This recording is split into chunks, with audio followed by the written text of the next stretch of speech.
So we have some projects that we're going to do today. We're going to start out with Mom's roller right here. I think it was not yesterday's video, but the day before that.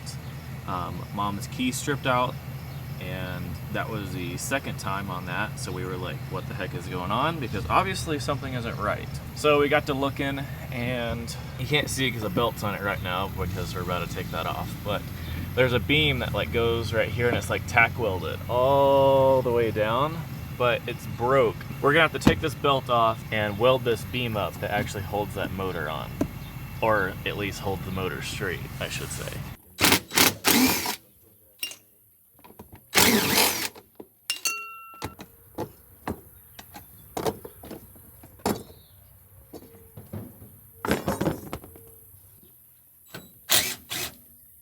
It's easy to take apart. Well, we had it off like 2 days ago. It's kind of hard to see on camera. There's the crack right there.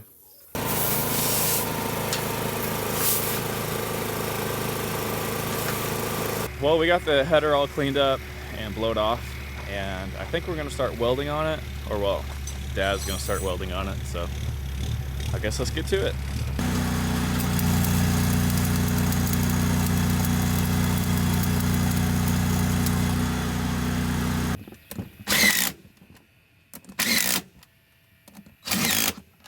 Well, we finished up with that side. Now we're going to do the right side. The right side is the side at the shop that it wouldn't come apart, and it seemed like the roller is sliding down on that side, so we're just going to go ahead and fix it.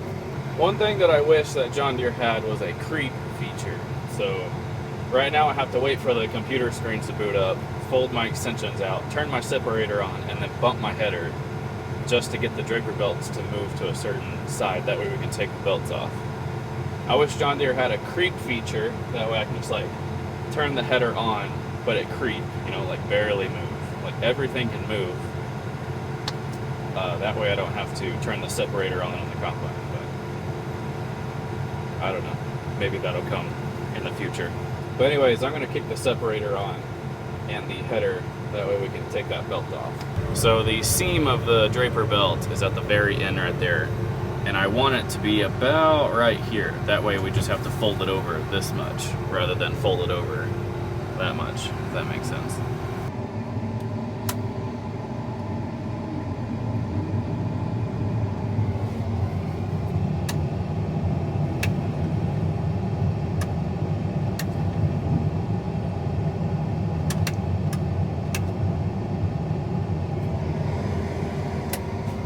See?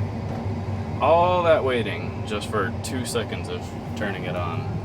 But now you can see that the seam right there is right at the end. So now we just have to fold this little piece over to get to that roller.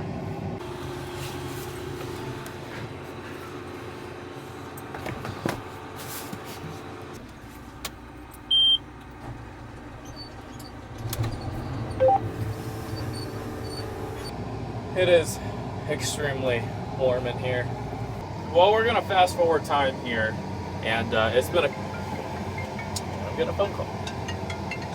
So it's been a couple of days, and we picked the combine up from John Deere, and they fixed a bunch of stuff. The last cutting day video, it was saying the fuel rail pressure something another, I don't know, way over my pay grade, but evidently they fixed that. But another thing they fixed was it sitting here and booting forever to load. So they did fix that.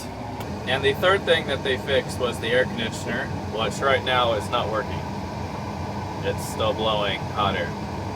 I guess we're gonna assess the air conditioner problem, and then hopefully go cut a sample of spring wheat to just to see an idea of moisture.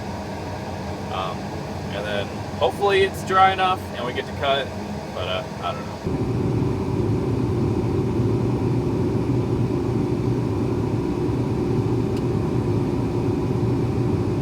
Well, 3 cans of Freon later, and it's cooling again.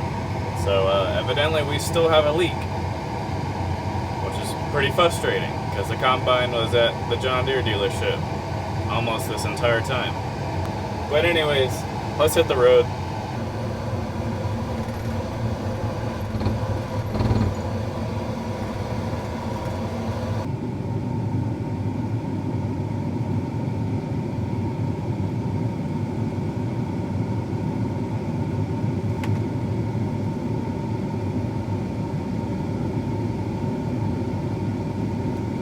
So we cut a sample. Mom's was saying 12, mine was saying 14 and a half. Which combine do you go off of? So we're gonna run a sample and see what the moisture is. Although I don't think the elevator is open, so all we would have to do today is load everything. So I think we're just gonna come out tomorrow full force and see what we can get done. Today is Sunday, and John Deere called me and said that they're gonna come out tomorrow morning and rip the roof off of this combine and see where the leaking is. The adventures of the air conditioner don't end just quite yet. It is a beautiful day out here with 4G harvesting. So they still haven't found the leak for my air conditioner, so I'm broke down because I have my roof tore apart. And then Cody went and fired up the tractor and got some sort of code that has to do with the exhaust system. There's a sensor in there that says the exhaust temperature is too high. It can't regen, so with all the DEF system and all of that, it actually derated the engine. So essentially that engine in that tractor has no power. But that being said, Mom is having to dump onto Tafari and kind of do it old school in that situation. And they're still working on my combine. And then, well, Cody, he's also broke down, so. But at least the grain is dry and Mom is at least cutting. So again, gotta find the good and the bad. We at least have one combine running. If you wondered what the top of the cab looks like, there you go. There's a lot of stuff back in there.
So I kind of have some bad news.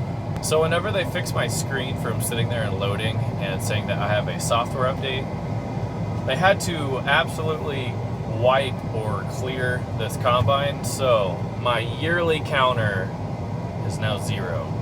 But bad news is turning into good news. I did write it down. So we were actually at the John Deere dealership whenever they called and was like, is it okay if we wipe out all of these stuff?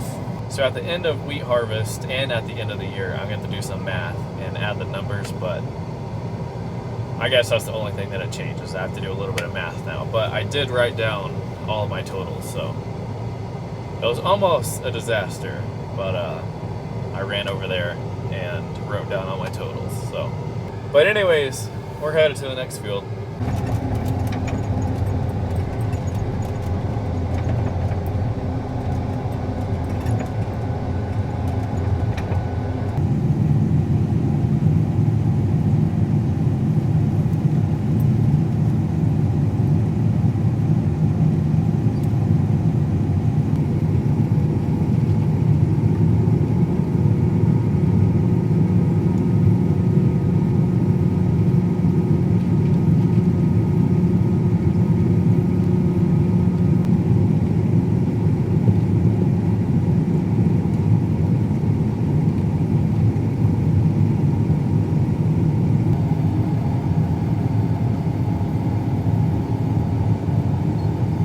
Tessa's getting practice.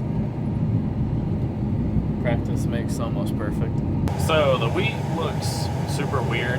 It's really hard to describe it. It almost looks like beardless wheat because this is the wheat that got hailed on. So the wheat that we're cutting right here got in the same hailstorm from a couple of videos ago. Matter of fact, that field is just over this hill, probably a mile or so. and the hail also reached this field that we're cutting on right here. So yield wise is in the, I guess, mid 20s. Sometimes it gets up in the 30s, sometimes it's in like 15s, so it's kind of sporadic, which is pretty normal for hailed on wheat. But it kind of makes me wonder what it would have made if it didn't get hailed on.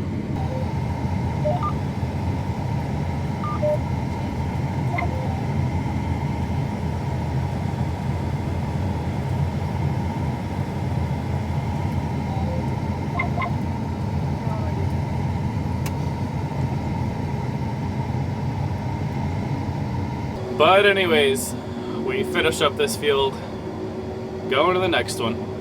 The field that we're going to next is the spring wheat side of the field that we got hailed on. I'm really curious on what that's going to yield because I sat there and watched it get hailed on inside the combine. Which I'm pretty curious on what it's going to do because the spring wheat was still green whenever it got hailed on. So I don't know if it knocked any grain on the ground. It could have. I really don't know. I guess we're going to find out. There is almost no head on this wheat. It just looks so weird. And it feeds in weird too because normally it has the beard on there, which makes it super fluffy and like bounce across. This has no beard on it, so it's just like falling flat down. I don't know, it's weird and it feeds in weird. It looks weird. And here's the bushel and acre so far. It's just a sad ordeal.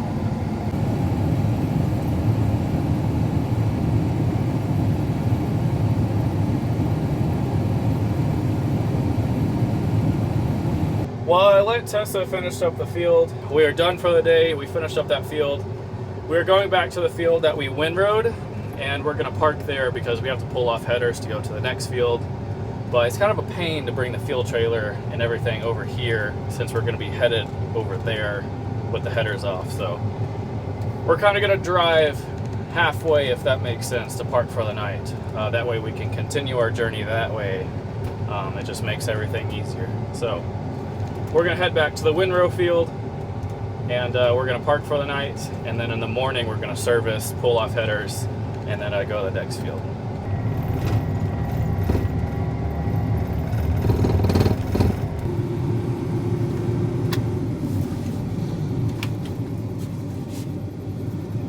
The air conditioner's not gonna stop blowing. Dang it. I don't know why it does that. Whoa, look at the sun. I'm sure the camera does no justice to that. That's pretty cool. Also, the windrows are bailed up. That's also pretty cool. All right, I think Mom has an ending. Maybe, possibly. We'll see. That's it for today's video. Thank you for watching. Hope you enjoyed it. Take care, polar bear.